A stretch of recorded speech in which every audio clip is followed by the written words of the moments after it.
What's up, guys? So I am here live with Mr. Alexander Bromley. Before we get started, I want to say thank you to my subscriber who is dubbing this Freaky December. I am going to be more active on YouTube this month than I have been any month in the decade plus I've been uploading. And that is going to culminate with a free OHP program that I will be releasing on Christmas Day. So Merry Christmas to you guys in advance. But I have Alex Bromley with me here. We spoke last year in October, and last time we spoke, I was married. You were a father to be. I am now divorced, and you are now a dad. So, how's fatherhood been? Fatherhood's been fantastic, man. It's been a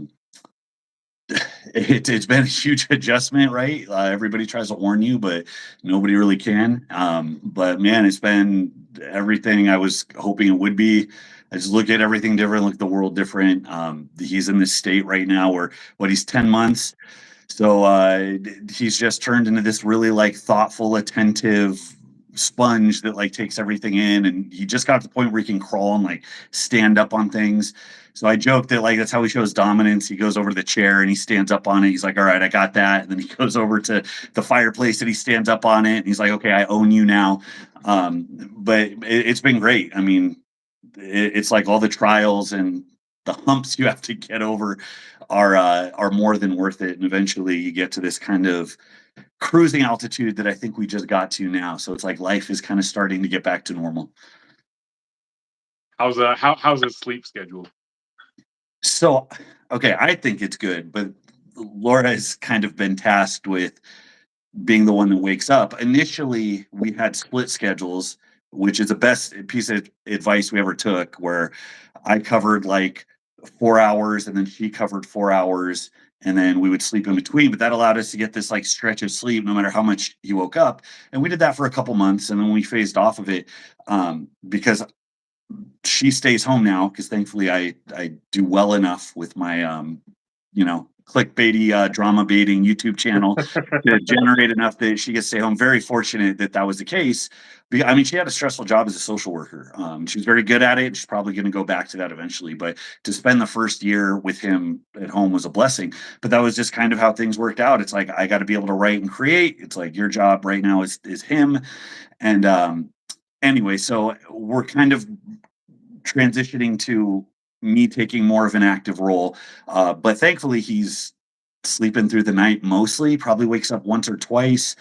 I think it's almost like a conditioned response because she got in the habit of it. He advised, she wakes up, she's there, and he knows that now. So it's almost like you can set your clock to it, like when he gets up in the middle of the night crying. But I mean, we get a lot of sleep. Like you joked, like I texted you last night, like I'm in bed by like 7:30, man. We're in bed by honestly 7:30, 8 o'clock.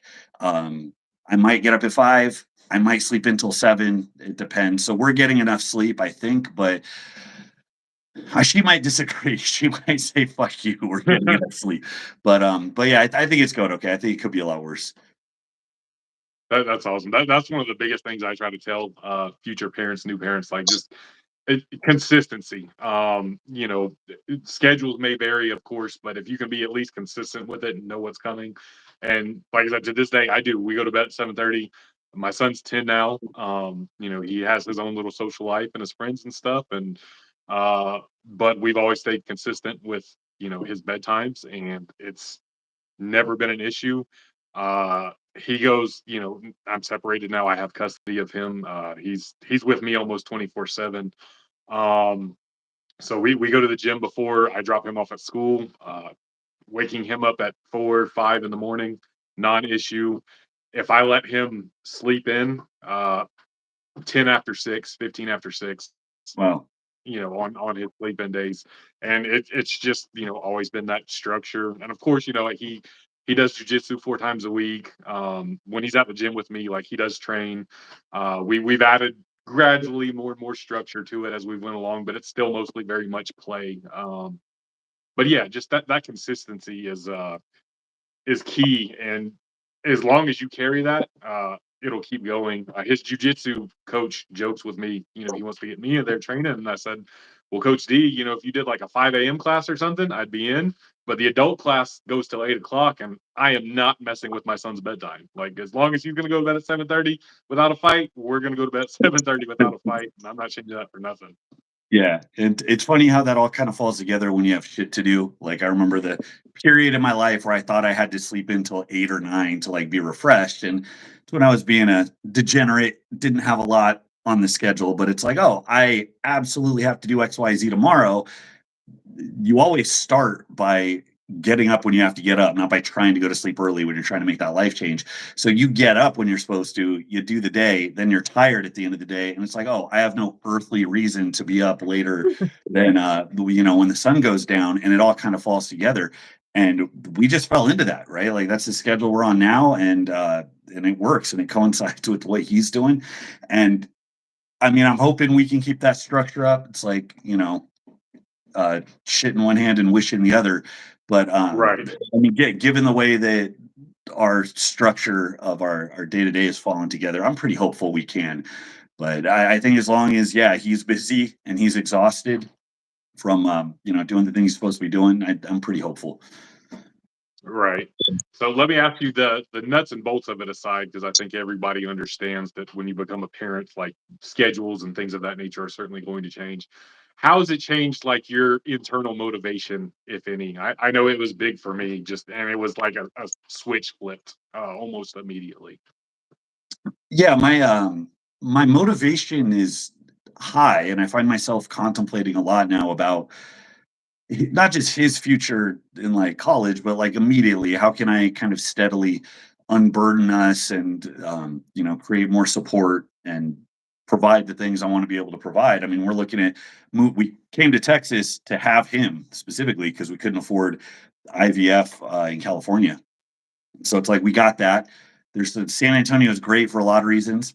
A couple of things I don't like, the weather and the pollen and allergies being one of them. Anyway, so we're looking at making a move, and it's like, okay, when we move, I want to make sure that we're going into an area with a nice school system. I want to make sure that we're able to live where we want to live, and I'm not having to react based on limited resources, and all that's like feeding in right now.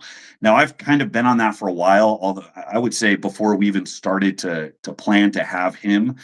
Um, and I'm kind of like in the middle of this trek, to kind of build towards that future I imagine for all of us.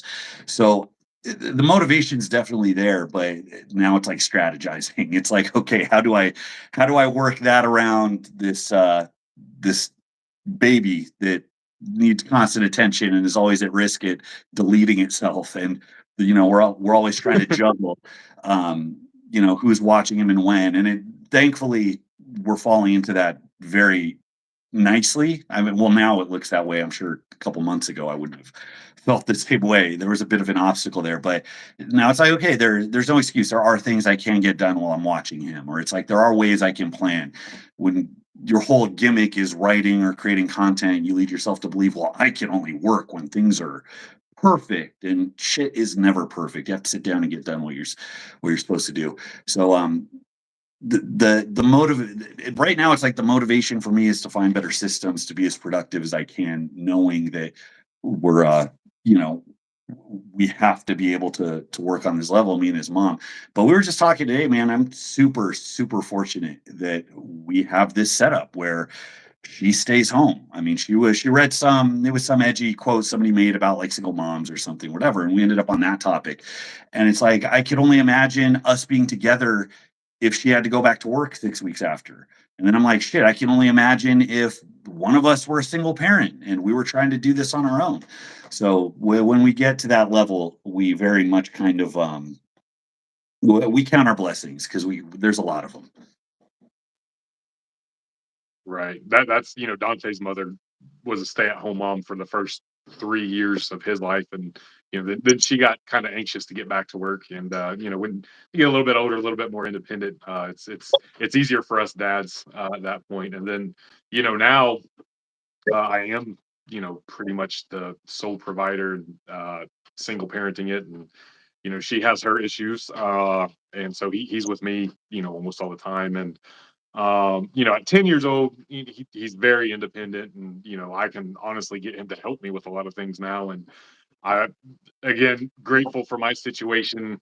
Um, I don't make it as a content creator, of course, but my job, I work in logistics and I work for a small family owned business. And, they're not this big corporate shill that's, you have to play by these rules or else. Like I can bring him to the office whenever I want to. I can work from home pretty frequently, even though the owner doesn't really like that, but he understands. And so there's this flexibility within that that allows me to get everything I need to get done, both personally and professionally, while being solely responsible for him. And as he's gotten older and he's made friends and stuff, there's a couple friends' parents who are pretty trusted at this point that he can stay the night over at his friend's house and give me a little bit of reprieve and things of that nature. But it's one of those things where, especially as a parent, when you're put into a situation, you figure it out and you don't even think twice about it. You're like, I have this person that I'm responsible for, and I'm going to make it happen, no matter what it takes, no matter what the circumstances. It was much easier when me and his mother were together. But, you know, a little bit of extra thoughtfulness is required, um, little extra planning, definitely us being routine, like I said, with going to bed at the same time, waking up, having both of us going to the gym in the morning and, having our things together. Uh, you know, you just do as a father, assuming you're not a deadbeat. Uh, these things, it just feels right, so you do it. You're Yeah. obviously putting in the effort, but it almost feels effortless. Yeah, that's a good point. It feels effortless. And there's kind of the little kernel of the life lesson is when you don't really have a choice, either because your environment's forcing you to do something, or because intrinsically it's something that matters very much to you. It cuts to kind of who you are and where your values are. The almost impossible tasks that spread you thin just become a matter of course. And you end up adapting. You end up, I mean, things that seemed impossible you wouldn't be able to do, you build tolerances to them. You find ways around, you get creative. In doing so, it's like that saying goes like, what the more often you try, the luckier you tend to get. So just by virtue of being out there and being in the shit, you end up making connections you didn't expect, little bits of fortune kind of come down and grace you, and things really do have a way of pulling themselves together, provided that it is ingrained. It's a must. It's like it's that thing in my Right. head. This is what I'm doing. This is what I have to do. There's no time to sit down and feel sorry for myself or distract myself with a little too much booze or a joint or whatever.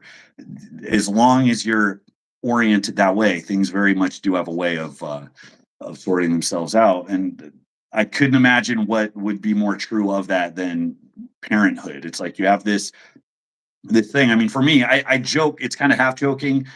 I have a bit of an ego. I can be a bit narcissistic at times. These are things I try to be aware of and work on and talk about. And thankfully, I'm surrounded by people that know enough to address those issues, but also care enough about me to tolerate them or not tolerate them at times. But I have this Right. thing. I have this thing now that's like the only thing aside from my wife that I've ever like cared about more than myself. It's this like extension of me. And I don't know, maybe that's my ego coming through because I see him as like this little, me 2.0 or whatever. But anyways, like my love for my son is so great that whatever has to happen is going to happen. And the world can kind of fall apart. It's like I can watch a disaster movie, some zombie dystopian nightmare, and you can kind of put yourself in that situation because we're here on the back of so many countless generations of people that had it a lot worse than us. And when the world ends, Yeah. you get up and you count the resources you have and you do what you got to do. So, yeah, there's a lot worse things that could happen, I think, than the situations we find ourselves in the first world. Certainly, certainly, and it's even even from a financial sense, you read all these things like you'll spend 125,000. It's probably more now by the time your kid turns 18, and there is a little bit of extra financial burden that comes with a kid. But after she had Dante, like I didn't get a raise or anything, but I just felt like okay, I need to plan better and budget better, and I ended up buying two properties while taking care of a family. that I didn't have to take care of before, just because it was in me that, like, oh my gosh, like, he's here. I've got to make sure there's stability and a future, and this and that, and it really makes you look hard. Like, do I really need a $5 energy drink and a king size candy bar every pre-workout session to make sure my session's good? And I was like, no, I don't. And I sat down and looked at my receipts, and I was spending like $100+ a week on energy drinks and candy bars because I needed carbs and caffeine, bro, to work out, and find those little things and stuff that you don't even think of. But Sure. when somebody is dependent on you and like you love them unconditionally, it just becomes second nature. Yeah, the finances thing is big too, and it gets weird to talk about it with people because it's really hard to, even when it's your experience and things that have led you to kind of improve your own situation. And understandably, people get a bit defensive. It feels like you're talking down to them or kind of dismissing whatever external problems they have. But the truth is, it's a lot of people don't like to really acknowledge this. Finances tend to be very, very plastic because we do have the ability, once we earn money, to spend it as we want.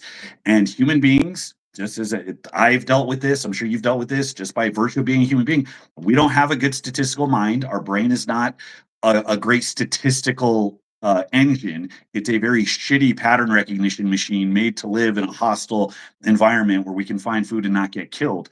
And it leads us to make some really bad decisions. And the funny thing about that is people, when left to their own devices, very often make shitty decisions with their finances. But that's kind of good news because it's like you do find that extra bit of purchase again when you're put in a situation where this thing has to get taken care of first. You really realize how much room you have to stretch what you thought was very little. And it does come down to a lot of frivolous shit like that, and you could talk about the financial burden, but I think about the ways we save money because when me and my wife both had an income and it was just us, it's like, okay, we got the bills, we got the retirement, whatever. It's like, let's go out to eat every night of the week. You know what I Yep. mean? It's like, and not like let's go to our favorite, $2 taco shop. Let's go to like BJ's or Yard House. Let's go somewhere where it's like $80, $100 just to get out for dinner. Let's it's whether it's traveling, recreation, clothes. Don't get me fucking started on clothes. Best thing that ever happened to me was a clothing sponsorship. This is all I wear because it's the only clothing I have. If they send me clothes, I don't buy clothes for myself. My wife, she loves clothes. That's kind of the oldest punchline. Women be shopping, but you really, no matter who you are, you really find how much room there is to kind of tighten things up. And it all goes back to that mission statement, which is that when you got to make shit work, you'll be amazed at how much room you have to pull it together. Yeah, absolutely. I frequent Walmart. Like, my whole wardrobe is Walmart. So if anybody wants to sponsor me and send me clothes, I would be happy for that too. I often I make memes and pick fun at some of these content creators apparel, and just the prices of them, which no shade at anybody selling them, whatever. It's free country, by all means, everybody get your own.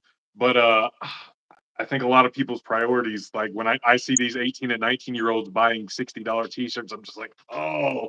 But then I think back when I was in high school, like, I wanted the newest Sean John and Rockaware. And so, I mean, I was no different. I just see it with different eyes now because I've been there, done it, and know a little bit better. And if I can convince one or two people, hey, maybe be a little bit more responsible when you're 19 or 20, and your 35-year-old self will absolutely thank you for it. Yeah, my brain goes down that track a lot of like connecting the lessons that you didn't pick up when you were a kid, right, from your parents, grandparents, or whoever, and then trying to figure out, oh God, now I have a kid and now I'm tasked with like the same Yeah, thing. And it feels like I'm stuck in like one of those Twilight Zone outer limits, like time loop nightmares where you're stuck in this pattern you can't get out of because it's like the most important thing to make sure my child figures out all these lessons. And I know he's not going to because I didn't. And it's like you got to go through it the hard way. right. But it's like, Jesus, if you could take that idea and just make it stick, it's like how much better off would you be when you're, 12 looking to being 18 years old and leaving high school, when you're 18 looking to be 24. And that's something me and Laura talk about quite a bit is strategizing, I guess. Like, how do you make 12-year-olds, pardon my language, not be retards. I don't know. Right. I don't know. Like we're gonna figure it out the hard way, but the best I can hope is that you surround him with good influences. Again, back to motivations. My motivation not to be a deadbeat and to kind of lay before him good lessons. I think the best way for any kid to have something burned into their brain is to have it just modeled for them in front of them from I was day about to one. say that when you got done talking. Yeah, absolutely. Yeah, that's the and again, going back to my experiences to try to learn from that and make tweaks accordingly. It's like the things that I do, both good and bad, they're the things that I saw. They're the things that were just normal. That's what's there. So, we got a list of things that are important to us. We're not trying to do everything perfect, but we got a couple of the key points, and I think we hit those and we leave that model. I think I can do a little bit better than was done for me and so on. So hopefully that trends upward. But I just got to get to one of the quotes I heard was I don't know, it's from one of like Chris Williamson's podcast or something. He was talking to some, I don't know if it was an evolutionary biologist, anthropologist, whatever, but they were just talking about the endless loop of kids and um reproducing. And then basically our primary goal isn't just have kids, we're grandchildren producing machines. And that kind of stuck with me because you have the kid and then you got to make sure the kid is smart enough and well enough on his own to have his own children. And then you're around to make sure the grandkids are set up and to kind of help stabilize everything. But by the time you get to great grandkids, you're kind of checked out. It's like my hands are off. I got nothing to contribute here. So that's what I'm thinking forward to. I'm like, okay, if I can get my kids to get to that point, it's like, okay, then you can look at this, and I'm like, all right, I can punch out, I can hit the exit button and be happy with what I left behind. Right. I've never even thought that far. Just thought, my main thoughts is I want to be a better parent than my parents were, and that's not to disparage them. They did the best they could with what they had, and then I want my son to be a better man than me. Not that I think I'm a bad man or anything like that, but I just, you want better for them, and that's the way it should be. Like you said, just pass on and make sure the next generation up. And I even try to keep that in mind on here, a lot of our audience is younger and just trying to pass along lessons and hopefully, they'll be better, be it in lifting, with numbers, physiques, or, I'm not afraid to give out some life advice in general as well. And, hope they can learn from, both, my accomplishments and my downfalls. And, I think generally speaking, I think that's the way most people try to live their life. I would hope anyway that most people want to see the next up, being better than we were. That's really all you can do. And I get introspective on that quite a bit too, because back to the time loop thing, there's a lot in families that pay forward. It's like what we got here, off the backs again of so many generations. And you think of all the generations that didn't last, that burnt out or had a dead end, and it's like, okay, there must be enough that worked well that I can stand here at the end of millions of ancestors that worked their way through time to like lead me here, and now I'm trying to pay it forward. So there must be enough there that worked well. So I can be grateful that I did have parents, and before then grandparents and so on, that did enough right that we didn't like vanish from the face of the earth.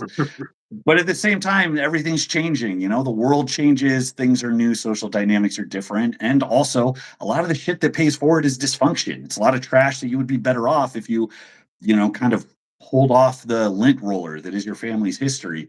And that's all you can do. It's like take the things that allowed the people before you to thrive and do your best to untangle the shower hair clump of shit that has managed to persist. And if you can even do that a little bit, it's like I think the idea is that the next generation will be better off. And then my family history, that's so big because I mean, my father was a psychiatrist, but he was a mentally ill psychologist or psychiatrist with addiction problems. So that led to a very interesting dynamic of looking at critically and picking apart problems, and also kind of fed into that like hopeless sense of being stuck in that loop because hey, you're tasked with being the person that fixes these things, but you're also the most susceptible. And I've spent most of my adult life trying to figure out how to break those cycles, how to make sure that I'm not falling into the same trap. And then I got to a certain age, and I'm sure you experience this too. um, you open your mouth and you hear your father, or you hear your brother, or Very your much. your drunk fucking uncle or something, and even the tone hits your ear, and you're like, how do I expel that? Like, where did that come from? And you realize those roots run a lot deeper than you think, and that maybe debriding yourself of all of that that nonsense is going to be a little bit harder. But yeah, it's a task for sure. Absolutely, absolutely. I think the biggest thing for me, and that last part hit the nail on the head. Like I all the time, I'm like, holy shit, that's something my mom would have said to me, or why am I doing this just like my dad used to do that I absolutely hated, but now I live by that. But both of my parents, I give them a hard time because my dad is on wife number three, my mom's on husband number four. So I tell my dad all the time, I'm like, hey, mom's still beating you by one. Like you got to step up, big dog. And You gotta get you on know, it. I always swore that would never be me, and then here I am. Obviously, circumstances dictate things, and some things are outside of our control. Fingers crossed. I don't approach either one of their numbers, but it is that generational thing, and that's I saw, especially I lived with my mom mostly growing up, and her second husband like physically abused her. Then her third husband was very mentally abusive towards her and us kids, and I absolutely did not want like a toxic marriage or relationship, and I didn't want to raise my son like in a split up household. And obviously, like my marriage kind of got toxic, and we're in that split household now. But I also I knew when it was time to give it up. Like there wasn't no making it work for him, because I'd rather him be raised us apart than seeing us hate each other, and being around each other all the time. So yeah, just taking those generational traumas, seeing them for what they are, recognizing what you can recognize, and you're some of those traits are inherited, but you don't have to resign yourself to them either. You can work to be better, and I don't want to sound corny, but rise above it, or whatever the case may be.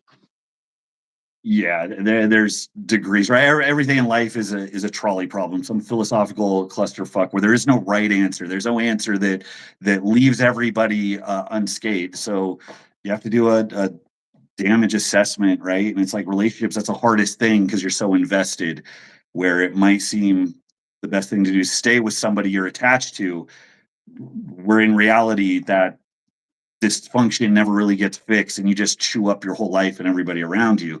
Where on the other hand, there's people that probably cut bait too quickly and don't give it a fair shake. And it's hard to judge because each situation is so complex. The fact is, you had a kid who had two parents in the home for most of his life. He has a very good attachment to his father, which is a rare thing these days. The fact that there's a schedule, the fact that there's a role model, I mean, all of these things, it's like, as far as those predictors go, it sounds like your boy's going to be all right. And, if he still has that support network, it's like, what would it do? What would it do to perpetuate a really bad marriage, or to perpetuate that dysfunction if there is no fix, if there is no therapy that can kind of smooth it out and have it get better over time? And I think that's kind of the telltale sign. It's like, is there an out? Is there a way that you can break that spiral? And if you're just reeling all the time, it's like, man, get out, get grounded, and let things kind of straighten themselves out. So, it's like everything you've said about your relationship with your son. It's like, of all the kids that are children of divorces, I feel like he's probably going to be on the right side of that bell curve. Yeah, yeah, we do good, and like I'm experienced with divorces and having separate parents and step parents and stuff. So taking that, and even I'm dating somebody with kids now, and I had a couple really shitty stepdads, so I can draw on that experience, and take the negatives and be like, well, I absolutely know what not to do in this scenario, and how not to approach it, because I went to jail for fighting one of my stepdads when I was 11 years old. Hooray for Florida and their justice system, where when there's a domestic violence call, somebody has to go to jail. And since it was my word against his, even though he was 35 and I was 11, and there was a physical altercation, like we both had to go to jail. Wow. So yeah, wild times. Thankfully, I'm very much not like that, but just your approach with and her kids are teenagers, so being delicate with that, and knowing like, hey, like I'm not your dad, but I'm here. I'm gonna treat your mom good, and y'all need anything, don't hesitate to ask me. I'm just kind of here for right now, and then I'm sure as time goes on, those relationships will develop further. But yeah, just kind of taking it in stride and lessons learned. But I think they probably want to hear about some lifting talk. We've been getting pretty deep diving into fatherhood and relationships and stuff. But I sincerely, you guys, like, that's invaluable. Maybe you guys won't realize it at the time, depending upon some of y'all's ages, but certainly some wisdom there. But I wanted to speak specifically to you about rounding your upper back in deadlifts. I know you mentioned on your video about it how you had some back problems for quite a long time, if I'm not mistaken. I've had a lot of issues with my lower back as well. Um, I mentioned before we went live, you and I have a very similar build anthropomorphically. So what got you to finally commit to pulling with a rounded upper back? Because I know for me, like I think just naturally in my head, like with lower back issues, I want my form to be picture perfect, very straight back, that perfect lifter's wedge, and try not to deviate from that. It seems almost counterintuitive to pull with a rounded upper back, but you said it has helped your back, so I want to hear from Yeah. you, that whole scenario. So I gotta clarify because and it's easy for people to talk over each other's heads when they're having yet another meaningless online argument about lifting and camp A versus camp B. But with this one in particular, I think lack of clarifying terms has led to a lot of confusion, people yelling at each other. So firstly, I do round my upper back quite a lot, and I think that's fine. Generally, I think most rounding is probably fine as long as it's deliberate. The thing that worries me is, I would say, rounding of the lower back. Just I've taken enough physics classes, I've done enough like kind of biomechanical deep diving, trained enough people. I just cannot see structurally how anybody could kind of sign off on the lower back rounding under maximal loads. It just goes against the way I understand the body adapts. It just goes against the way those structures are designed. I understand the spine is made to move, it can move, but in no way, shape, or form is that conducive to kind of how human beings operate on planet Earth, like rounding your upper back with 5, 6, 700 pounds. Some people can do it and they're perfectly fine. A good buddy of mine, Andrew Mock, who ended up taking over my gym in Redlands, one of the biggest backgrounds I've ever seen. It looks like he's doing a Jefferson curl with 700 pounds. And he's a long, lanky guy. He's a 6'3" middleweight. So very narrowly built, very lean, very, like steel cable erectors, and he's never had a back issue. Where I myself, my sense of rounding that has led to that pop or that wet tearing sensation. Yep. You look on video and somebody's like, "You look like you maintain the same position." I could feel a subtle change in my position, but to me, I'm like, "Oh my god, I'm rounding." So who is going to adapt and who is going to suffer injury because they're continuously working against the way that they're built? You don't know until you get there. That's why my blood boils every time I hear that tagline. The body adapts. It's like the body adapts for who? We're all different. It adapts at different rates. All of training is balancing stress and recovery, and you don't know that you cross that line until you did it and something went. The body adapts until it doesn't. So we need the answer of like, okay, if you have chronic issues, you keep running into this brick wall like I did for 10 fucking years. What's the thing that's going to interrupt that cycle? And I had to start looking at my mechanics. Now, because I do have the Dachshund build, long torso, short arms, pressing and squatting has always come second nature. Yeah. Deadlifting, Yes. especially for strongman, I have to deadlift so many different ways, and you don't have the option of having like a non-deadlift specific training block. Fatigue accrues, and if you're on the wrong side of that equation, where a little too much stress builds up, from frequent deadlifting or from certain exercises or whatever, then that's going to eventually take you to a point where it's unsustainable and something has to give. Because of my build, the problem I had when I was younger is that I would round involuntarily. 70% would look really good. Like you said, picture perfect, shoulders back, like I was about to initiate a clean, right? Like that very big chest. Oh, that's how you deadlift. Yeah. Shitty leverage is probably pretty good for a developmental stress, but not for pulling a lot of weight. But I get to 80% and I'm giving a little bit. I get to 90%, I'm giving a lot. I get to 100%, and to this day, I still have the yips when I go to pull the bar because I know that the thing that's going to give, it's not that the bar's going to be stuck. It's that I'm going to hit into the bar and I'm going to be fighting to not have this, my chest dump and my erectors just get lengthened out. And that's been my experience. So recovery was always shitty because I was always doing this forced eccentric through my erectors every time I deadlift heavy. Um, and I think it did open me up to lower back issues, and it gave me a real sour relationship with deads because they were so goddamn inconsistent. So, long story short, maybe as I progressed, I developed a big hump of meat in the middle of my back to compensate. That's one of the ways my body adapted. So I actually kind of am comfortable with, and when I bend over into RDLs, you can see I have a pretty, even when I think I'm being straight, it looks like there's a bit of kyphosis, a bit of rounding in my upper back. And also, it's because I got short goddamn arms. So to be able to Yeah. pull efficiently at the start, so I'm not in a below parallel squat, something has to give, and rounding your shoulders forward and down. There's a lot of even guys with good leverages will do that in powerlifting to give themselves an advantage start, and that kind of brings your upper back into a round.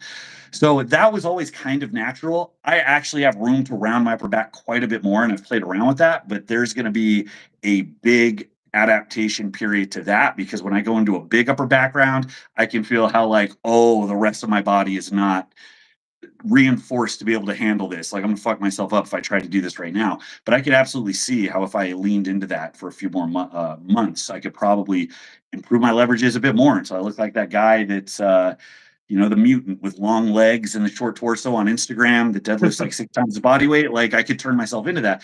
But yeah, for me, the upper background has been second nature.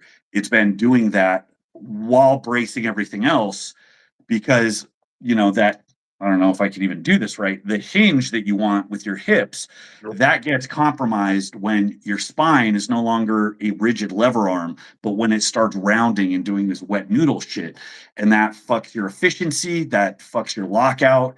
Because I'm able to keep my lower back rigid, my midsection rigid, my lockout is super efficient. My glutes can just crank out and I don't get any loss of force transfer. So the moral of all of this is I think generally the position you find yourself in is fine as long as it's deliberate. And I think specifically there has to be rigidness. Even if you start rounded, you should not be rounding more as you go through progressively heavier weights. I think that's the surest sign that there's something that needs to be fixed. And I don't give a good goddamn about what 900-pound deadlifter does it because better mechanics are better mechanics. There is no case to be made that more force, more strength leak, worse efficient transfer of energy is somehow better because you found somebody who's very good that does it. A lot of good athletes do things in spite of themselves. So that's my rant on that. My most recent back tweak was it was around March of this year. I had just come off an axle deadlift bar block. After watching one of your axle bar deadlift videos, I'd never really trained axle bar deadlift. I hit a very conservative one rep max is like 529, 530, somewhere around there. We've got an old heavy axle. It's like 72 or 73 pounds. So I forget what the exact weight was, but I'm going to deload the following week. You work through axle bar, uh, fatigue's built up. I know this. So I go to deload and I said, well, I'm going to deload on a deadlift bar and I'm just going to do 315 for like 8 speed doubles. The very first rep, and I'm sure it was me just not being deliberate with anything because I wasn't taking the weight seriously, just went go down and deadlift bars got that width within them anyway. And now I'm coming from the stiffest bar you can have to this, not taking it too serious, and I just go to yank it and I don't know if it just threw me out of position immediately. The whip kind of pulled me back, and then that pop in the lower back, and I was like, with 315 of all things, like a warm up weight. When I was trying to be smart about it and deload, and I just the fatigue was there, of course, and then not taking it seriously and not being as deliberate as I should have been. Uh, so yeah, I can see that deliberately rounding versus not deliberately, and I think probably most injuries happen when whatever the case may be is not deliberate, of course. I wanted to ask you. You mentioned just having that really solid core area, lower back, and abdominal area. What, if any, specific exercises aside from deadlift variations are you doing to help with that? So I've cycled through different things. I struggle with trying to find the right pacing of doing the things I know that work, but also experimenting with other things. Because even at, I'm aging out of my class very rapidly. I still like to experiment and try the things. Every now and then I stumble across something. Um, Most of it's going to be okay. Well, I tried that. That's stupid. But one of the things that actually did help me, and this is another point of controversy going back and forth in the realm of lower back shit, whether you're talking about the movement optimists or you're talking about Stu McGill's followers or whoever. Like the reverse hyper was a big point of controversy. And I previously had an opinion on it because I didn't know anybody really good, especially in strongman, that used it religiously. It was that thing that everybody put their drinks on, and it Right. was just a desk in the middle of the gym. Yeah, nobody used it. And I ended up getting one for my gym and I forced myself to use it. And during one of my longer preps where I was going like 3 hour workouts 5 days a week, and I was just like hell bent on squeezing everything I could out of my body, I ended up fixing a lot of issues because I was doing, instead of just doing, 5 different compound movements, I was doing a lot more smaller movements that were a bit more targeted. And that's probably one of the times where I felt the most like reinforced, I would say. Ed Cohn talks about that. Like you're building up your suit of armor by doing the supplementary stuff, and it really is true. If you've ever gotten, or if you know anybody that's ever gotten kind of lopsided development just by doing the same movement and taking it to its ultimate conclusion, it's like if you're a power lifter that's on a bench 5 days a week kick, it's like, okay, how much are the rear delts, the traps, how much scapular movement are you training, how much of your lats, even your biceps do quite a bit to kind of reinforce the joints and the tendons, whatever. You get overuse issues really quickly. So the reverse hyper, I ended up gluing myself to it. I had a big problem because I couldn't do it after I would do my main lifts because my glutes would get tight and I'm not very flexible. So it felt like sciatica times a billion. It was like that nerve pain as I would swing under and I thought my ass was going to rip off the bone. So I would have to do it as a warm up. So I got in the habit of progressively getting better. So I'd start with a low back pump and then I do my deads or whatever, and it got to the point where it felt kind of good. I liked having the blood in there and kind of being aware of that. And then it got to the point where I could even progress it, and I started to stack weight on it, so my conditioning was better. Endurance and strongman and deadlift reps and so on probably made a big difference. But that was probably the one time where I could, and I was practicing getting my air at the top and doing like a mixed grip to like get through deadlift ladders faster. Even an axle deadlift. I mean, it's a little risky on your bicep, but I was like, maybe I could get the break easier if I could take my breath and fucking dive bomb it. But that was probably the one time I could get to the bar and just yank the shit out of it, and I felt strong. But that was also on the back end of all of the bracing shit I was doing. That was the first thing that probably fixed me because I had no earthly concept of how to use my abdominals to actually create tension all the way around my spine. It was just, well, I'm pulling up. Let's try to pull back to fight the weight that's pulling me down. And that's all I knew. So getting that down, learning how to brace, how to turn my abdominals into not putting, that was big. And then once I started to get my erector strong on top of that, that made a pretty big difference. But I was doing it really frequently. I was doing a lot of volume. Reverse hypers are not comfortable. The weight push on your stomach, my face is No, turning not blood at red, all. and Yeah. that's why people hate them. But I would say that's probably a big one that gave me some more resilience. And I made, like, just yesterday, I was at the gym and I was talking to somebody who, is a random cross trainer. He likes to run, he likes to lift. He looks like he's about a buck 90 and really lean. And he was looking for help because he hurt his back pulling like 225 or something. And I couldn't help but pipe up. And it was the same thing as you with the speed deadlift. It's like, okay, it was lightweight and it wasn't hard. It shouldn't have done that. But then I heard that pop and I was fucked for so long and I don't want to do it again. And when I start to think of the exercises that I recommend to people, I do pull a bit from the people from the movement optimism or whatever. It's like you don't run away from it. You have to. You will get better. You will recover from it. You will get stronger. You just have to make sure that you're tempering strength in those vulnerable positions. So I don't think there's anything wrong with easing back into it with like Jefferson curls. I'm not going to tell them to progress it to like 400 pounds, like Right. Atlas power shrugs or whatever, right? But as a rehabilitative thing to build confidence and build some tissue strength, absolutely. And then I recommend strongman events too. Sandbag stuff, stones, anything that has you rounded, wrapped over. It's like building strength there. It's really good for building general strength and getting your lifts jacked through the roof. But it's also extremely good for tempering strength in that specific area. And for any of the powerlifters watching, like that stuff's fun. Like I've been playing with sandbags and stuff this year as well, and got into stones a little bit last year. It's fun. It breaks the monotony. Um, Even with powerlifting is a very specific sport, and I still think specificity is king.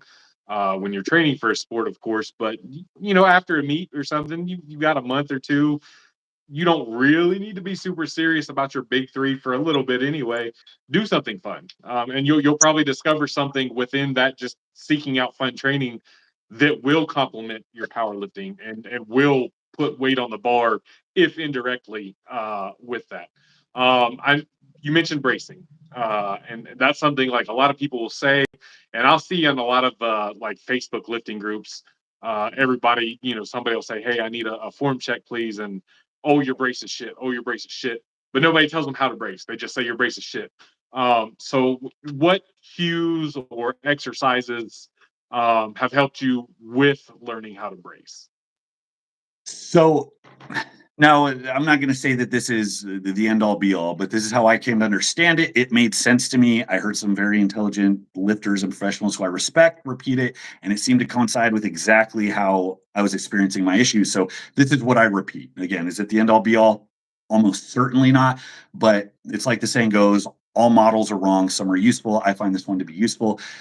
I like to think of the kind of can analogy, or it's like a tube of uh, Pillsbury biscuits or something, where you got your diaphragm, the bottom of your rib cage, right, and then you got your pelvic floor right here, and they stack on top.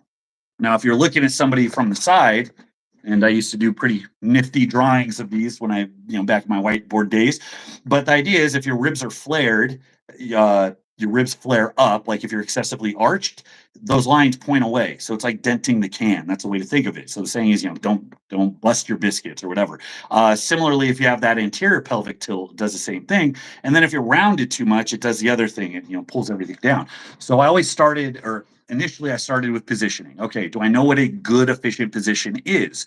So if I'm stacked straight down, I can hang my shoulders on that. I can round my upper back on that. But my rib position is essentially the same.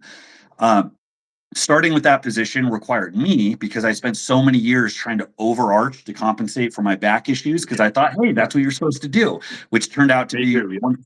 Yeah, right. It's like it makes logical sense. I mean, what did that do for you? Did that help you out, or do you feel like it probably set you back a little bit? Nope. Probably set me back a little bit. Yeah. It does so many shitty things. It's like you're putting yourself in the worst leverage advantage. So then you get a worse association with starting the break off the ground. It stretches your hamstrings. It stretches your glutes, so they're weaker at the start. Just all around it's bad. And then again, it points your diaphragm and pelvic floor away from each other, so it destabilizes your midsection. Anyways, so starting with that position, okay, I had to bring my ribs down and I had to squeeze my ass. So butts and guts, abs and my ass. And by doing that, I could neutralize. It felt like I was rounding forward, but I was actually bringing myself neutral. And then I had to conceptualize that. And that's where the bracing came in. Okay, now I have to keep this. Not only do I have to keep this, but also I have to tense it as hard as I can. So the next cue, once I got that positioning down, which that was like the first time in my life I think I've ever actually hinged, where it wasn't some nightmare monstrosity of like hip extension paired with my spine doing some weird shit. And it felt phenomenal. So now, okay, I have to get that patterning in. That's where I always tell everybody 90-90 breathing. I did that. I went to a seminar probably 10 or 12 years ago at Juggernaut HQ, which was in California. I forget what city it was in, but it was cool. They had Sam Bird. Did you say you trained with Sam Bird? Yep. Yeah. So Sam Bird was out there. No, no. His training partner was my coach. Gotcha. Okay. I knew you had some relationship. So Sam Bird was there. Brandon Lilly was there back when he was bigger than a fucking house. Blaine Sumner was there. It was like a cool ass seminar. Um, I don't even think I was technically invited. I think I like just showed up. And then they had I don't know if they're still around, the Dark Side Strength guys. I want to say Ryan Brown and Quinn Hennock. And they were doing this thing. Hey, who has tight hamstrings? And I'm like, I have super tight hamstrings. If my legs are locked, I can barely get my fingertips to my kneecap. Um, so they did this demo where they're like, hey, we're going to have you do these rounds of breathing. We're going to test your flexibility, and then we're going to test again after and see what happens. Well, the whole thing was, hey, it's kind of like a McGill curl up. You're going to be on your back. You're going to bring your ribs down. You're going to tense your abs. You're going to draw air in. You're going to resist. That's the hard thing with your abdominals. And then you feel all that air come up here, and then you're going to breathe out forcefully. You cycle through that a few times. Your face turns bright red, feels like you're going to pass out. You start sweating. It takes a fuck ton of energy. And after I did that, they had me hold the brace, and then I had like an extra 10 degrees of motion. It was one of the craziest things I've experienced. So the idea was it's like, hey, your body in the face of instability limits motion. It's like a natural reflex. If you take a step from a curb, onto something that's unstable, it's like your body doesn't want more freedom. It wants to restrict freedom. So that was one of the lessons I learned. Okay, well, I got more motion doing that. And then it got me to visualize keeping that tight brace with that stacked can.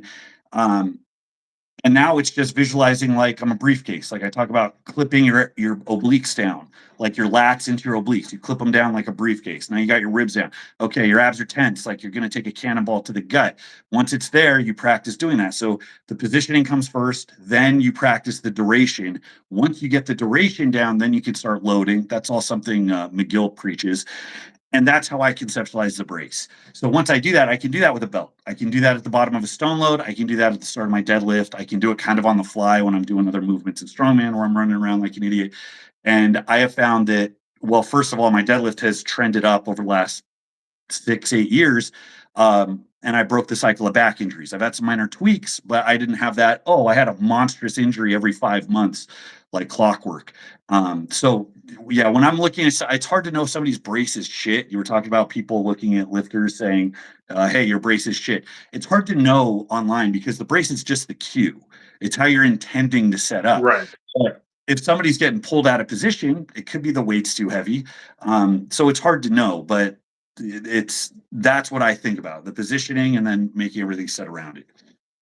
It's kind of one of those generic responses. Like anytime somebody posts a squat and it looks off, everybody just says, "Oh, you're braced." Same with a deadlift. Anytime says somebody posts a deadlift and form check and something looks off, "Oh, your ass is too high." And those are like the two, just like default Yeah. Facebook lifting group comments when it comes to form checks. Um, so I know you've got OSG coming up. Um, you've got a little bit of weight to lose. How do you go about your temporary weight cuts and then refeeding going into a competition? This is something I've only got to do within the last couple of years because I always, I competed at 308 and I did one at 275, and I was always on the lighter end of 308, so I could just eat steak and ice cream the night before weigh-ins, and it wasn't a big deal. So how do you go about with the water cuts or however you cut your weight and then refeeding? So I used to do a lot more when I was heavier because I got really fat. I really liked competing heavyweights. It's fun. Not that I ever Yeah. I mean, I think I could have continued super bulking. I would have been a guy that would have had to look like Dimitar to be a Yeah, reasonably good. Yeah, I'm not like, I mean, you got guys like Rob Kearney that was kind of fat, but he was like under 300 pounds. I would have had to be like 350 pounds. And I think I could have done pretty well, but I would be experiencing the last years of my life right now. So right. I got to like, I think the biggest I ever got to, I was like 270. I think I was like 280 for like 5 minutes after a Vegas buffet.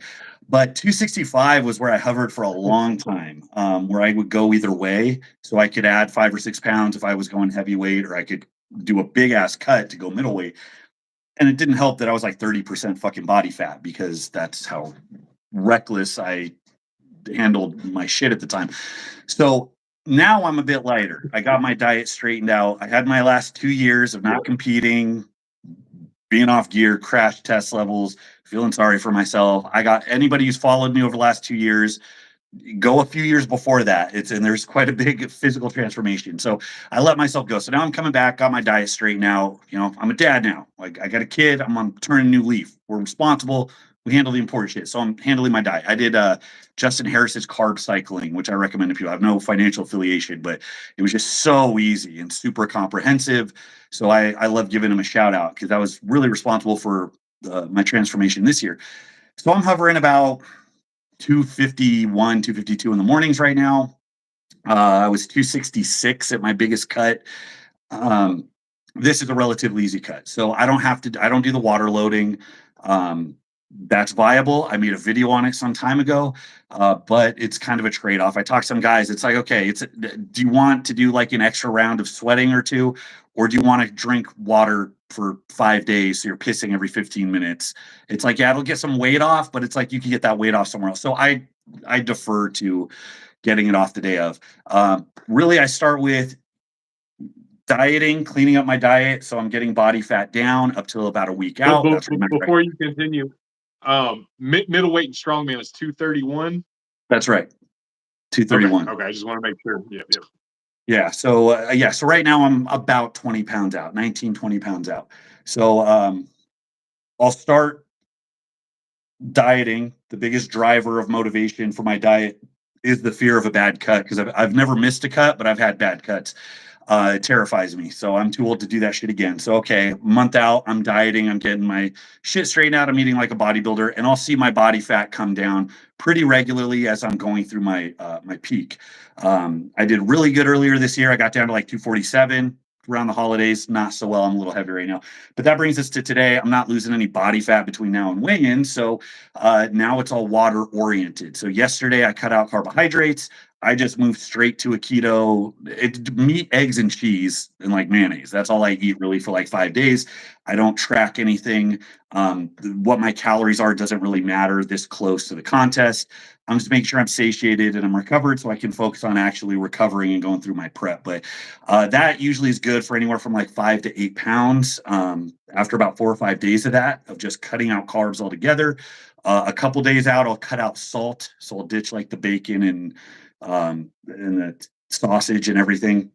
So right now my weigh-ins are on Thursday. We're flying in on Wednesday. So I'm like, okay, what time do I get there? How much time do I need? What do I want to weigh by the time I get there? And then I kind of break up what my sweating schedule is going to be. I don't start sweating at all until 24 hours before the weigh-in. If I don't have a lot to lose, I'll wait until later. The less time you're that dehydrated, the better. I've seen people Right. do wacky shit. I knew a guy that experimented with trying to sweat throughout the week in small increments. Once you lose water weight that way, it's just like being dehydrated. And Right. it's like, okay, you're going to keep it off if you just don't drink anything. So it doesn't Right. make any sense to pace it out. People have come up with some wacky shit. You got a day of sweating. That's it. So that's about it. I'm cutting out carbs and salt. On Wednesday, I'll wake up. I'll go through some rounds of sweating. We'll hop on a plane. I'll get out there. I like to be Well, once we land, I like to be within about 15 pounds. Before I go to sleep, I like to be within about 5 pounds. And I don't get it all off the night before because I can't sleep. I'm always up early the next morning. I'm trying to be the first one to weigh in so I can spend as much time Yep. stuffing my fucking Yep. face, right? Yep. Because I want all 20. And in fact, OSG did something cool. Instead of having everybody go through every event, so everybody's there all day for two events, they consolidated it. So they'll do all the women masters and they'll do all the men's masters, and so I only have to be there at 5 p.m. on Friday and Saturday, which means if I weigh in early Thursday morning, I don't have to compete until like a day and a half later. So I get a lot Oh of time wow. to stuff in the Entenmann's coffee cakes and hit up the Chinese buffet. But yeah, so I'll wake up early Thursday morning, hit a couple rounds sweating, get the last 4 or 5 pounds off, and then weigh in, and that's kind of it, top to bottom. So the Intamins and Chinese buffet, is that legit, or you little bit of a hyperbole there? No. I eat like an asshole, and I've in coaching that's one of the things where I've had to bump up against what works for me and what works for other people. I have a stomach that can tolerate a lot of shit, even completely dehydrated. I'll go straight to just filthy ass eating, and I'm fine. If I try to have a client do that, they'd probably get the runs and it'd probably fuck them up, right? Right. So I don't get the IV. I think the IV is a waste of time because I'm going to sit there for a half hour with a bag to get a pound of fluid in or whatever, and it's like I could drink, a gallon of fluids with electrolytes and with a lot of sugar and salt and other shit in that time. But that's what works for me. I find that the dirtier the better, the more processed foods, the little Debbie's, Entenmann's coffee cakes, chocolate milk, juices, any type of quick sugar, a lot of salt. And that's, I don't even eat really protein. I'll have like a steak, but I'll eat like half of it. And the rest is like the baked potato and then dessert because I just need to refuel all that glycogen as fast as possible. And yeah, I will usually go about 5 pounds or 6 pounds over my morning weight from, before. It's to where it might be a problem. I blacked out on the farmer's walk one year at the Arnold. It cost me my day 3 because I was so full of fluid I picked up and I was holding my breath and I was like, oh my God, I'm not used to being in this state right now. But aside from that, you want to be as replenished as possible, and that's the way I found to do it. I'm the same on my refeeds. See, now I do the water loading. I drop carbs, and then I do like the 3.5 gallons and 3 gallons, and 2.5 gallon, 2 gallon, and work my way. And it does suck having to piss all the time, but I in just within my mind, I feel like sweating is depleting myself more somehow in a worse way. So I go the water loading route.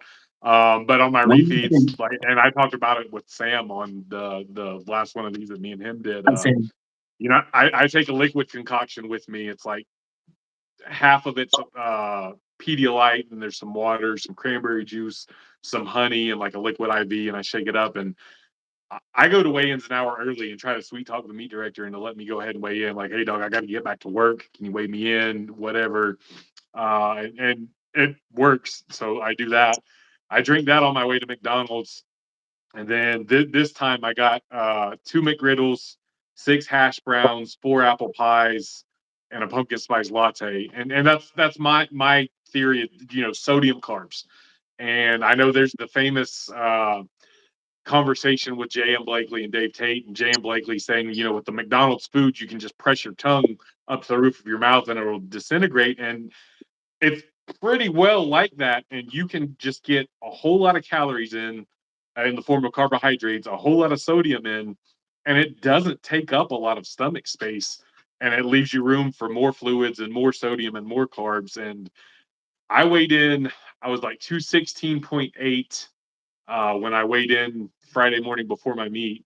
I was going to bed at like 2:39, and then I woke up the next morning. I was like 228 for the day of the competition. so how much would you say you get off through the water loading protocol? Um, it wasn't much. I started it. I think I was like 226 or 227. And then I overshot a little bit. Like I said, I weighed in at like 216.9, so it was about 10 pounds.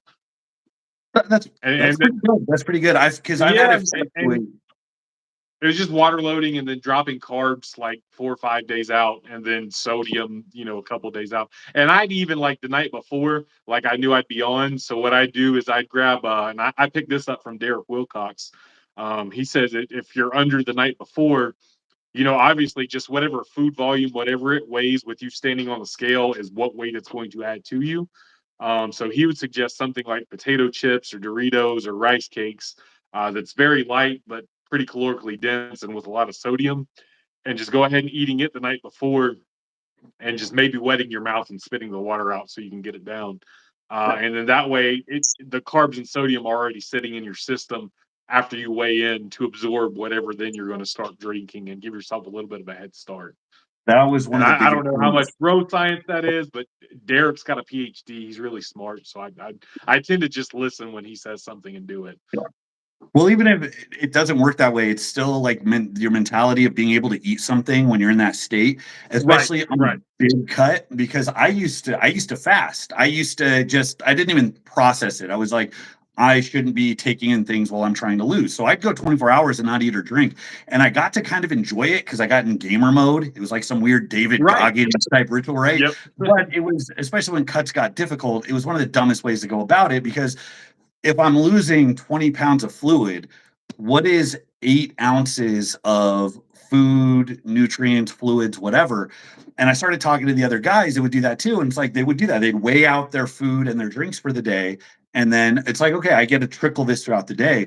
I remember the first time I did a cut and it got a little sticky and there was like a nectarine in the hotel and I just grabbed it and ate it. And I'm like, oh, that didn't even register on the scale, but holy shit, I feel amazing. I can go another round instead of, walking through the desert in the middle of July, like I was doing.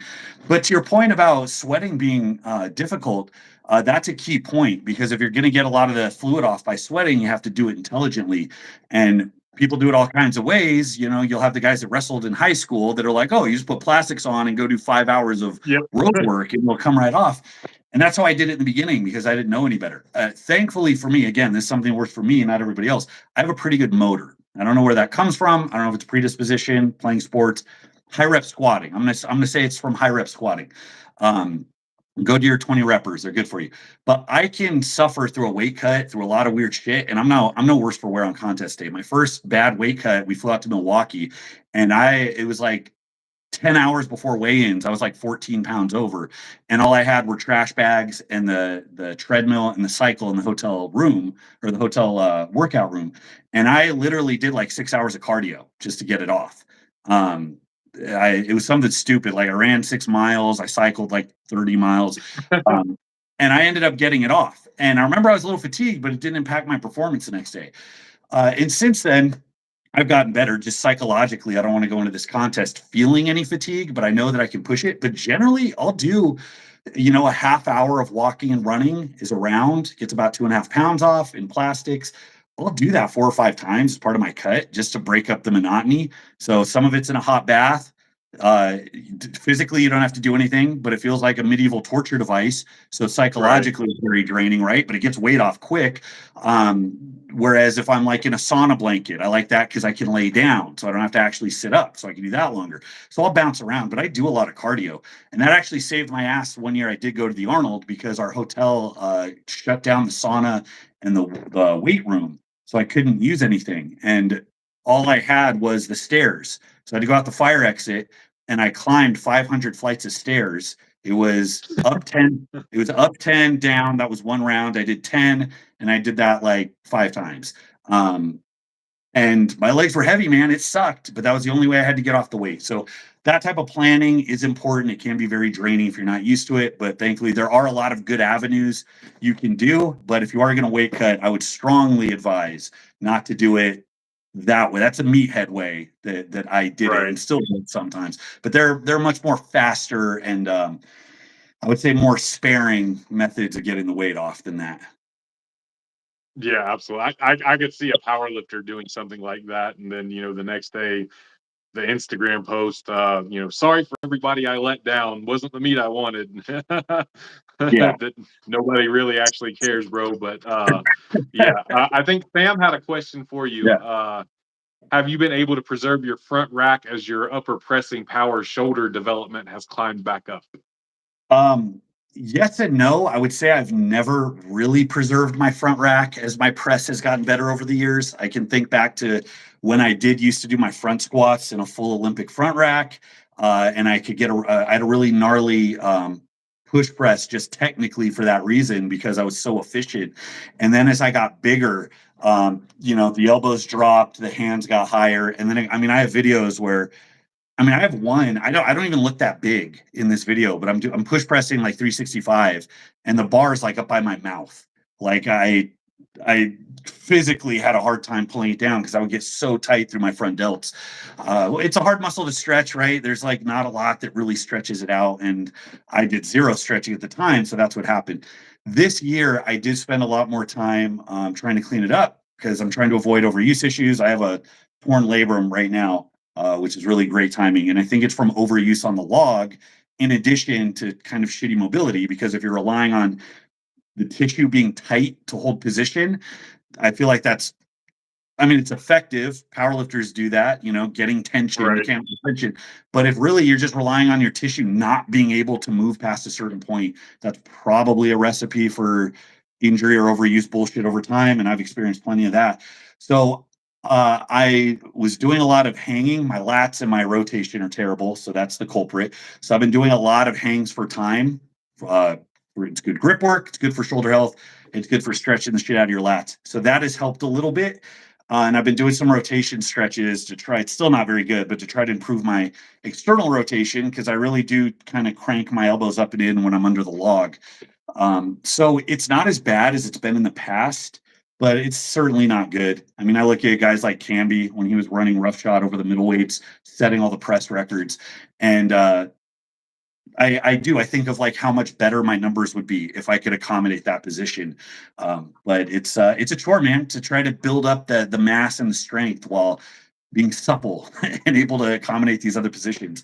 It's a chore, and I haven't given it the attention I should have. I did my first ever front squat after I was already benching 500 pounds. So like there was no chance in hell I was getting a front rack. So I just went straight to the cross arms, and which ironically enough now, like with my overhead presses, I can start on my clavicle, and I that's was kind gonna of say, my moral superiority that I hold over people who might be stronger than me, but they can't do it like that, so they're not. But yeah, I've never ever been able to achieve a good front rack like on my front squats or anything, and it's probably why like my strict overhead press is more than my push press because I just can't get a good position, and not that I ever practice push press a lot, but I could never make it work, and it just the instability of starting with my legs ended up hindering me as far as moving absolute weight. And I'm sure if I went back now and tried to rectify that, I would certainly get my push press above my current overhead press. But it's just something that I was so powerlifting driven that there was no need for that dynamic movement in my presses or any other things that I never even worried about it. So mobility, my thing was always you just have to be mobile enough for the movements. And there's only three in powerlifting, so easy enough. I probably should have worked a little bit more on it, and maybe some of those lower back issues wouldn't have been as persistent. Um, but yeah, but but getting that but front rack while but getting strong Dennis, is ridiculously hard. you're a power lifter, so overhead pressing is very vital accessory movement to benching. It's mandatory. It's not. It's not. How are you going to bench a lot if you're not overhead pressing? Well, I my very first overhead press was 250 pounds. Uh, and that was coming off the heels of I benched like 440. Yeah. So yeah, and it's funny, like we have this back and forth about how much overhead pressing does or doesn't contribute to bench, and I just think there's certainly like if we're being realistic, I think you should have a base level of overhead pressing strength. I think that's just generally good to have for health, whatever the case may be. Almost all of my personal clients, even the ones who are competing in powerlifting, have done overhead presses, in certain training blocks. When we get a little more advanced and more specific, I just think there are so many more variations that directly will impact your bench press that overhead press, goes way to the back burner and probably has some use in an early off-season block again for that general strength and shoulder health and everything. And I would It's agree not with that. necessary though. Probably Yeah, good to have. But that's powerlifting general. Nothing is necessary outside of squatting, benching, and deadlifting. However, you're shooting yourself in the foot if you're only doing squatting, benching, and deadlifting. and it's like I mentioned earlier, it goes back to the arguments. I mean, once you clarify terms, right, the room for disagreement Right. usually breaks down. Um, Certainly. when if you're a bench press guy and you have a lot of bench press clients, especially good bench press clients, you're going to be thinking about that population Right. when you make kind of a generalized statement, right? And I tend to think of like the opposite: who's likely to see the videos. So it goes back to like, well, if you're newer, if you're starting out, getting that basics, well, I'm like most of the people that are listening to me probably are at the kind of the bottom of the iceberg, right? They're that the quiet group, the mass of people that are interested, but they're not really in yet. And that's where, I mean, that's where so much of any of the programming advice I give comes from. It's like broaden your base. Don't be a slave to the same few movements when Right. you're Yeah. benching 112 pounds, right? Right. And that's where it becomes more appropriate. And there seems to be, I would say a reasonably strong consensus for that. But yeah, absolutely. Once you're established, once you have specific goals, then you're clearly identifying weaknesses.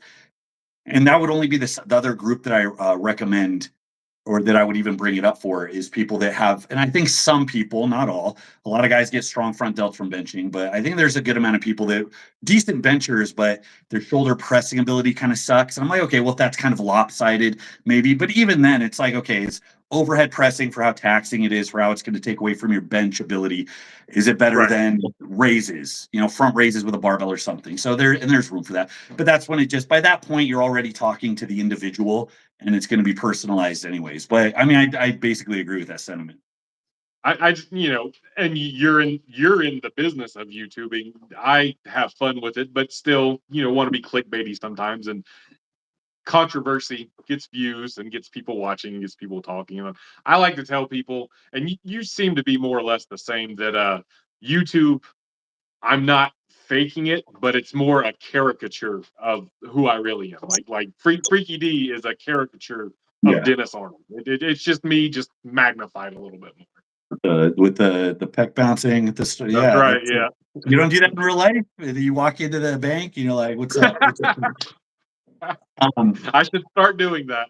you should. Just see what happens. Yeah, art imitating life. Yeah, it is. It really is. And I've played around with different voices too. And I've talked about this too. It's like I do a video essay and it might get a little more serious, and I sound like it's some PBS documentary. Where on the other hand, if I'm trolling or I'm being kind of an asshole, I might get a little cartoony. I had one video. I had been watching a lot of this channel where it's a military guy and he does a lot of really funny storytelling or whatever. And I'm like, I would love to be able to just tell good stories about lifting or to convey information like this. It's a lot of fun. It's entertaining. It's compelling. And it makes it easy to wedge in jokes if I'm talking in that kind of voice, to be humorous, where it's harder to go back if the tone is right. Anyways, and it's like I actually have to take this meta perspective where I'm recognizing like I'm trying to tell a story in this voice, and I have to edit it because it's like I go back and I'm like, wow, I said the word fuck like 97 times in this video. Maybe I should go clean that up. And you're always trying to like double check your work like that. So yeah, it very is layered. It gets really weird when you do this too much. So count yourself lucky that this is more of a hobby to your main gig, because I Oh could yeah, see yeah. it. I'm absolutely thankful that this is just I couldn't imagine, how nerve-wracking this would be, like, depending upon, the views and subscriber count and capture rate, and then, how many are you still coaching, like picking up clients from here, or No, no? no, then really, because to do it well takes a lot of time. I Oh, hated absolutely. I hated it too, because I felt I owned a gym for so long, and even before that, I trained at corporate gyms for a lot of years. Everything that I loved about coaching people is in person, where I can see them. You don't know, like we talked about effort, something as simple as effort, and it's like you don't know what this person's doing, how long they're taking between sets, where their mind is. Did they do everything they said they were going to do? You have to guess about so much, so you're left turning dials that they're important, but they're a lot less reliable than the stuff you take care of in person. Anyway, so that would eat at me. That gave me like anxiety. But then I thought, okay, if I want to scale clients, because I know a lot of people, it's very lucrative.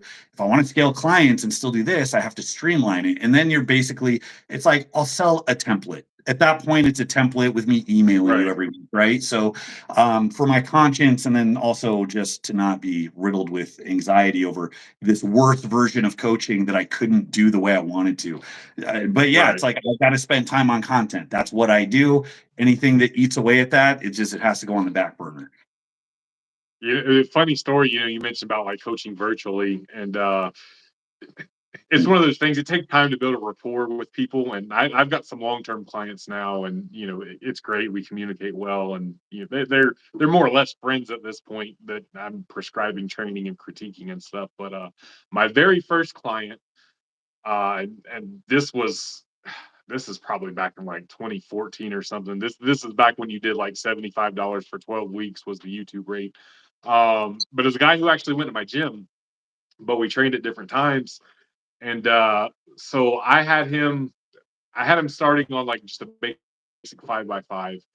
And at the time, I would only ask for the last set. And that way I could see how the last set was, and, determine what jumps to make for next week and, see them in what I would perceive as a state of fatigue. So I could see where the breakdowns and stuff were. Well, anyway, he is just absolutely smoking. Like, we started at like 70%, and now I'm up to like 85% in week 3 because he's just making it look ridiculously easy. And so week 4, uh I said film every set instead of just film, his last set, because on week 3, this was in the summertime in Tennessee in an unair conditioned gym, and he weighed like 280, 290 pounds.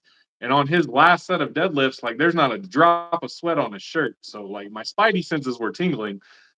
So for week 4, I said, "Hey man, film every set and send me every set," because I knew he was probably not doing every set. And that was the last time I ever heard from him, and he left the gym and never came back. so Yeah, so that's it was a lesson learned. And now, obviously, almost a decade later, I require a 2-month commitment up front just to yeah. prevent things like that from happening. And I ask for a lot more videos of every session instead of just like the last session or last set of whatever the movement is. Right, but it's the fact that that's part of your role now. It's like you have to be kind of the nanny to make sure that they're checking their boxes. Because in a perfect world, um, you'd be able to filter out your client base to people that were serious. Where it's like, I know you're paying for this because you want to be good. Why would I even assume that you're not doing all the things you're supposed to be doing?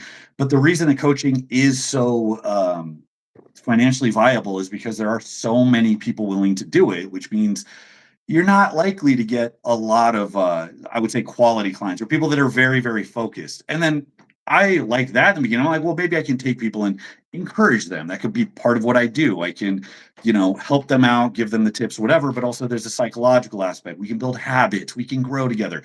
And then really there's a point, and I remember experiencing this when I first started personal training. I was like 19, 20, and getting disillusioned with what the average client is like. And that's a whole level down because they're not training for a sport or for anything like that. They're just like, oh, I just don't want to be fat anymore. And a salesperson sold me on this. But that disillusionment, when you have standards, you want them to do well. I spent my life trying to get good at this thing to help you get this goal.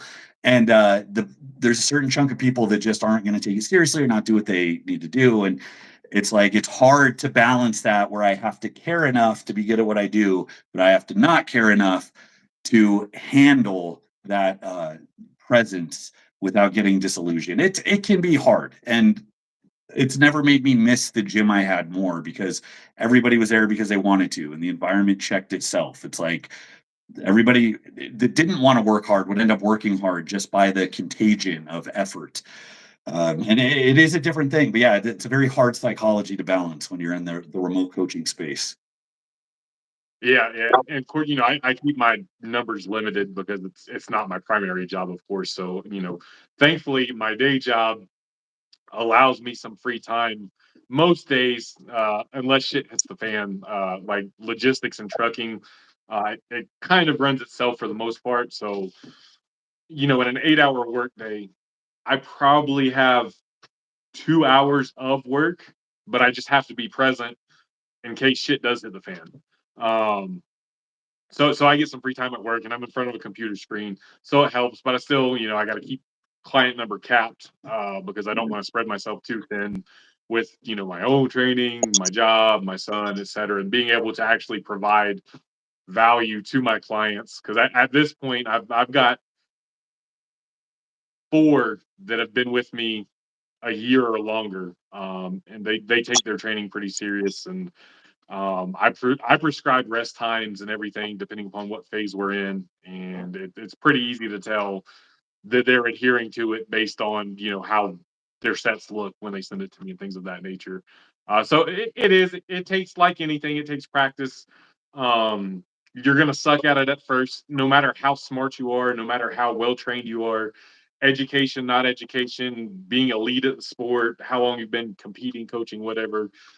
When you very first start coaching in person or virtually, you're going to suck at it and there's going to be growing pains. And you just kind of got to know that. And I would say, even though you're going to suck, like, don't. A lot of people think, well, I don't want to charge it first because I'm going to suck and I don't think that would be fair. You're just going to get a lot of people quitting on you, and you're not going to be able to practice because when you don't associate that money with it, whatever the case may be, um, people don't feel obligated anymore because they don't have anything to lose, and they will. They'll, even if you're good for whatever reason or you get lucky with them, they're going to leave because their money's not there. Yeah, that's really true. It's like the difference between casual relationships and like business relationships. There's a reason you have that hard line because it changes the dynamic, it changes how they see it, changes how you see it. And that's why I think that if you are wanting to start coaching, I like when people are self-aware enough to say, "Hey, I'm not very good at this. Like, I shouldn't be taking money." And it's like, okay, if you want to start a coaching business, you do have to jump in eventually, but cut your teeth somewhere where it makes sense. I recommend anybody who wants to get into coaching, take a shitty training job at a corporate gym. I honestly think my time spent training regular ass people at LA Fitness was probably more valuable to me than the time spent with the gym that I operated because it gave me access to not only a wide variety of types of people, low stakes. So if you're not the best trainer in the world, I mean, it's kind of assumed that's the case. And these people don't have very, very high, important, high stakes goals. So there's a little bit more of an acceptable like margin of error there, I guess. But it's going to expose you to so many different types of people, so many mentalities, so many different problems to work around. That was one of the best things I did. And you get money for it and you cut your teeth and it helps you so much with problem solving, even though that might not be viable. But yeah, I'm all for that for starting your business as a business, right? Because you're Right. not going to get an email that says you're ready, start charging. At that point, you'll just have gotten burnt out and have a bad taste in your mouth. Did you want to look at Sam's question? Yeah, yeah. I was actually looking at that. So, as far as if a client cares or not, I want my clients to care. Like, I want to work with people who want to get better, um, and that's typically, the space I'm in, online on social media. It's going to attract more of those people than not. Like, I'm not going to get very many gin pop type people who are going to stumble across my 7,000 subscriber YouTube channel, or my Instagram, just by the nature of that. That said, as long as they're putting in the work, because like you said, they're paying the same amount. If they're putting in the work, uh, whether I perceive them as carrying more or less, they're sending me the videos that they're supposed to send me. If they're improving, where I think they should be improving, um, you know, it doesn't necessarily matter to me. But the human in me, when you see somebody who does care, and these people, they go above and beyond just putting in the work. They're asking you questions. They're asking you, hey, why do you have me doing this? Or, how come you switch this movement for that movement? Or why are we doing this amount of reps at this time when, last time we were doing this? It does, as a human, make you want to try harder for them because they're trying to understand it, and you can see them wanting to do it more. And business aside, we are all humans, and even if you're not trying on purpose and you're trying to give everybody the same service, I think you probably do go above and beyond, even if you don't try to, for somebody like that. Yeah, if I'm understanding the question right, like is the ethical dilemma in like downscaling for somebody who's paying you the same fee even though they're not as invested? Um, I I don't have any problem with that whatsoever because the way I see it is everybody is paying to access my time, attention, and effort, but not everybody's going to use it the same. So just like you would pay for a gym membership, some people never go. Some people they'll live there. They'll be there twice a day every day. So I know that when I'm working with somebody, if they're emailing me paragraphs, um, if they're emailing me paragraphs, if they want more thorough insight, there isn't somebody I'm going to glaze over because I feed off that, them being interested. And that's why I got into that business to begin with. Um, so I just see it as, time is limited. Some people are going to take more, some people are going to take greater advantage of what I'm offering to them. And the people that aren't, that's the other thing too, is when you're coaching somebody remotely, you're limited to what you can even do for them if they're not participating. So the people that don't care will Right. disqualify themselves from services because if I got your onboarding questionnaire, I got a template for you to start out. I need this, this, and this back from you, and I don't get this, this, and this. Uh, do I call you? Do I chase you down? Do I, the kind of terms are set. So if somebody isn't utilizing the service, it's like, I'm going to do what I can do, and then there's nothing else I can do. And that's on them. And I think there's enough business models that have that as a kind of normal standard where you're paying for access, but you got to fucking show up or, you're going to be SOL. So yeah, I have no problem dumping whatever extra time is left over because I think I would do that for anybody that takes it seriously.